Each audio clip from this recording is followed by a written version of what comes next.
അതുപോലെ തന്നെ ഈ പറഞ്ഞ മെച്യൂരിറ്റി വന്നിട്ടുണ്ടെങ്കിൽ പോലും അത് ഇന്ത്യൻ മാർക്കറ്റിനെ സംബന്ധിച്ചാണ്. ഇപ്പം പക്ഷേ ഫോറക്സിൽ ഒരു മാജിക് ഉണ്ടെന്ന് പറഞ്ഞാണ് ആൾക്കാർ ഫോറക്സിലോട്ട് മാറുന്നുണ്ട് കുറച്ച്.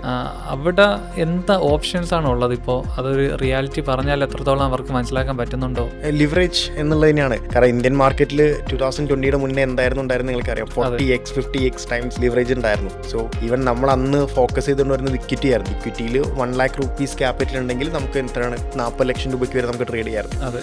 ആ ലിവറേജ് എടുത്ത് കഴിഞ്ഞ സമയത്താണ് നമ്മളൊക്കെ എന്തിലേക്ക് പോയത്, ഓപ്ഷൻസിലേക്ക് പോയത്. അപ്പോൾ ഓപ്ഷൻസിൽ ഇപ്പം വീണ്ടും സെബി പുതിയ രീതിയിലുള്ള സർക്കുലേഷൻസും കാര്യങ്ങളും വന്ന സമയത്ത് യങ്സ്റ്റേഴ്സ് ആണ് മെയിൻലി പോകുന്നുണ്ടാവുക. ഫോറക്സ് ആണെങ്കിലും ക്രിപ്റ്റോ ആണെങ്കിലും, കാരണം അവിടെ ലിവറേജ് ഉള്ളത് കൊണ്ടാണ്. ഒബ്വിയസ്ലി അത് കുറച്ച് കഴിയുന്ന സമയത്ത് ഇങ്ങോട്ട് തന്നെ വരും.